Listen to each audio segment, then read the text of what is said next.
Halo Sobat Peziarah sekalian, jumpa lagi dalam podcast Peziarah. Di episode-episode sebelumnya, mungkin teman-teman bisa lihat lagi, kita sudah ngomongin tentang ahli Taurat, orang Farisi, orang Saduki.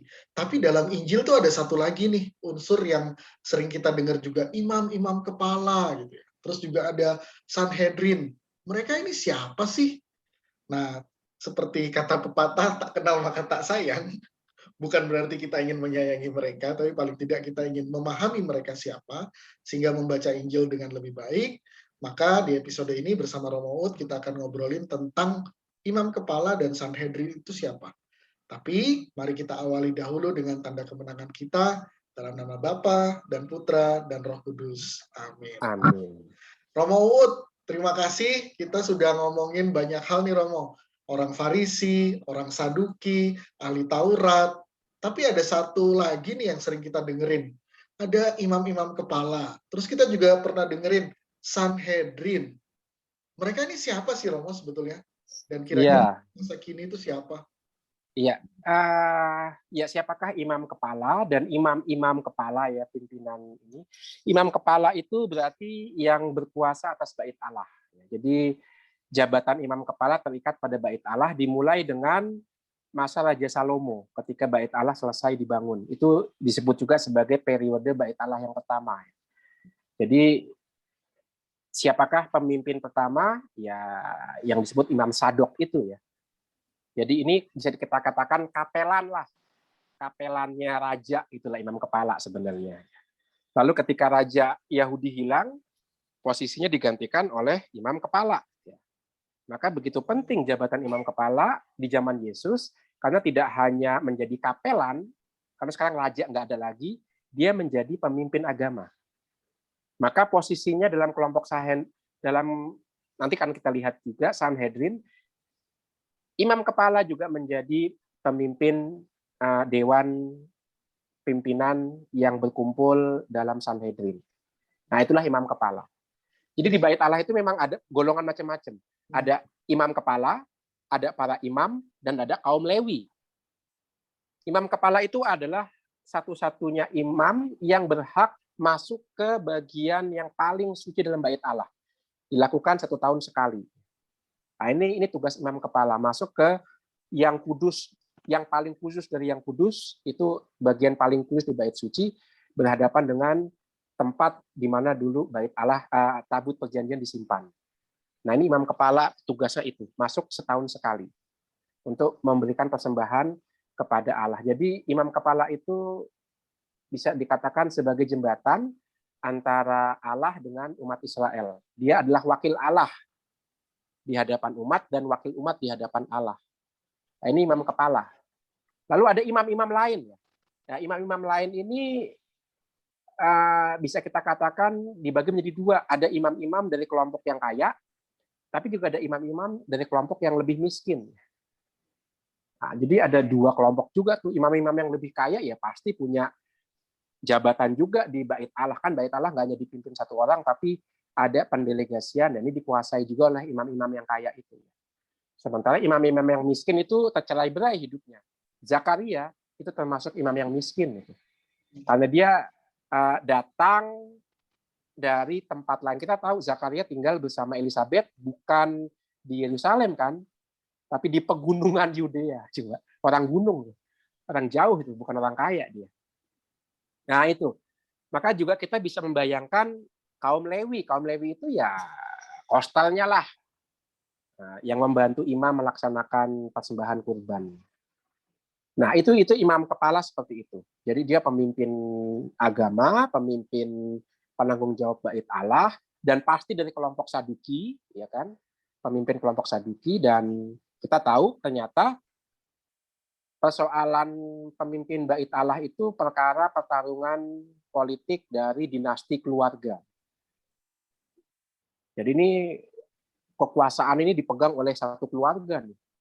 Yang Yaitu, Hanas, Kayafas itu Romo ya? Iya, itu satu keluarga tuh, keluarga besar Imam Agung. Jadi ada KKN sejak zaman Yesus dalam bait Allah.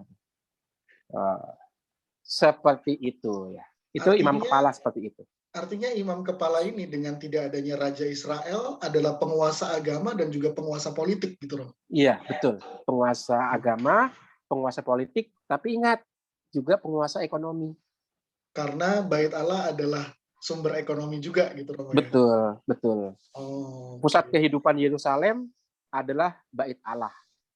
Dan Sosial, ya, bedanya imam kepala dengan orang Saduki, ahli Taurat, orang Farisi, dia berada di atas segalanya itu loh. Atau betul. Dia di atas semuanya. Dia di oh, atas kelompok Saduki.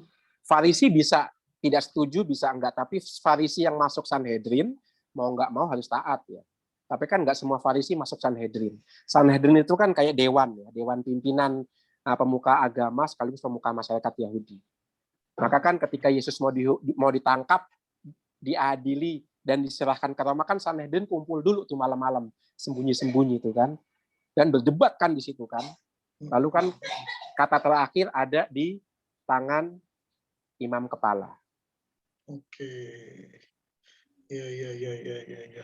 Iya, Nah, imam kepala ini kalau kita tadi berkaca pada 3 mazhab tadi Romo, Eseni, Saduki, Farisi, mereka dari aliran mana nih Romo? pasti Saduki. Oh, Karena aristokrat berarti ya. dia aristokrat, dia orang kaya, dan dia pemimpin Bait Allah. Kita kan seperti kita bahas beberapa waktu yang lalu, kelompok Saduki kan penguasa Bait Allah. Oke. Iya, maka kelompok Saduki diuntungkan karena yang menguasai Bait Allah adalah anggota mereka. Oke. Artinya mereka pasti membenci Yesus juga, Romo? Atau tidak? Ya pastilah, Karena urusan pastilah. politik dan ekonomi juga, Romo? Atau ada Iya, politik, ekonomi. Ya sekarang Injil Yohanes itu yang paling tepat menggambarkan itu ya kan. Karena kan dalam dalam perdebatan dengan anggota Sanhedrin lainnya kan mengatakan itu apakah betul kita berhak menyeret orang tanpa kesaksian, ya kan? Itu kan dalam perdebatan di Sanhedrin. Orang Farisi salah satunya Nikodemus misalnya itu kan membela Yesus. Ya. Bagaimana mungkin kita bisa menuduh orang tanpa diadili dengan kesaksian? Apa jawaban imam kepala? Kamu milih mana? Satu orang dikorbankan atau satu bangsa dimusnahkan? Sebenarnya dia memakai nama satu bangsa. Sebenarnya yang mau dimusnahkan bukan satu bangsa, tapi posisi mereka, ya kan? Karena ingat pada masa itu Pilatus itu memegang jubah imam kepala. Jadi siapa yang menjadi imam kepala itu selalu atas persetujuan Pilatus. Jadi jubah imam kepala nggak akan diberikan kalau Pilatus nggak setuju. Ya imam kepala akhirnya kan cari muka kan di hadapan Pilatus, ya kan? Nah, ini orang ini yaitu Yesus ini bikin rusuh nih karena mengaku sebagai raja. Jadi sebenarnya Sanhedrin, imam kepala, itu mengatasnamakan rakyat. Membenarkan diri menyerahkan Yesus ke tentara Roma untuk menyelamatkan jabatannya sebenarnya. Untuk kepentingan mereka sendiri, ya kan? Itu ada satu bagian yang menarik kalau teman-teman pernah mendengarkan rock opera Jesus Christ Superstar itu. Itu ada bagian ketika imam-imam berkumpul, lalu berdebat, lalu imam kepala mengatakan, ya, Yesus ini akan menghancurkan kita, kelompok kita. Itu dijelaskan secara eksplisit. Ini kelompok kita bisa dimusnahkan oleh Pilatus, dan Pilatus mengangkat orang lain, mengambil posisi kita. Kalau kita tidak tegas terhadap Yesus. Untuk saya itu lebih cocok secara historis. Mengapa Yesus diserahkan ke orang Roma? Karena kelompok Saduki mau menyelamatkan kepentingannya sendiri. Oke. Begitu. Nah, kalau tadi Sanhedrin itu berarti semacam dewan agama orang Yahudi gitu? Iya, dewan agama yang terdiri dari Saduki, ahli Taurat, dan orang Farisi. Dan disitulah mereka berdebat apakah Yesus pantas diadili. Ada kemungkinan Nikodemus dan Yusuf dari Arimatia kemudian walk out itu. Karena mereka nggak setuju dengan keputusan itu. Itu sebabnya mengapa mereka terang-terangan minta Pilatus supaya jenazah Yesus dimakamkan. Nah, itu udah jelas-jelas keluar dari pakemnya Sanhedrin itu. Melawan hukum, melawan kehendak imam kepala sebagai pemimpin Sanhedrin. Artinya juga di Sanhedrin itu selain Yusuf dari Arimatea, Nikodemus, juga ada Hanas dan Kayafas juga itu Romo ya. Oh iya, itu keluarga besar, gurita, bait Allah itu. Oke. Hati-hati menyebut itu ya. Oke, jadi kita udah ngelewatin beberapa episode bersama dengan Romo Wood. Kita udah ngobrolin tentang ahli Taurat, kita ngomongin tentang orang Saduki, orang Farisi, dan sekarang kita bicara tentang imam-imam kepala dan Mahkamah Sanhedrin ya.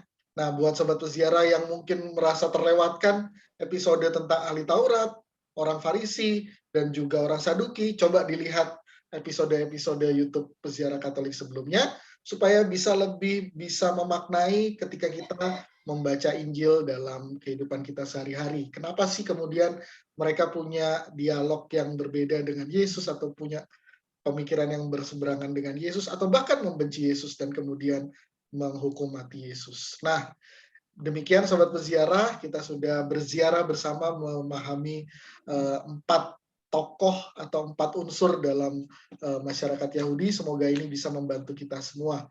Buat sobat peziarah yang merasa ingin mengeksplor lebih jauh mengenai unsur-unsur masyarakat Yahudi, bisa juga dituliskan di kolom komentar, misalnya tentang orang Zelot, orang Eseni, supaya nanti kita bisa juga membuat episode khusus tentang itu, atau apapun yang teman-teman merasa ingin bertanya tentang agama Katolik, silahkan. Kita bisa gunakan channel ini untuk belajar bersama. Terima kasih banyak Romo Ud, sudah bicara banyak tentang pengetahuan yang penting ini buat kita. Kita akan jumpa dalam podcast Peziarah episode berikutnya. Jangan lupa subscribe Peziarah Katolik untuk bisa mendukung channel ini dan juga share kontennya untuk bisa mengedukasi dan memberkati sobat peziarah lainnya. Kita jumpa dalam podcast peziarah berikutnya dan mari kita akhiri dengan tanda kemenangan kita dalam nama Bapa dan Putra dan Roh Kudus. Amin. Sampai jumpa sobat peziarah sekalian.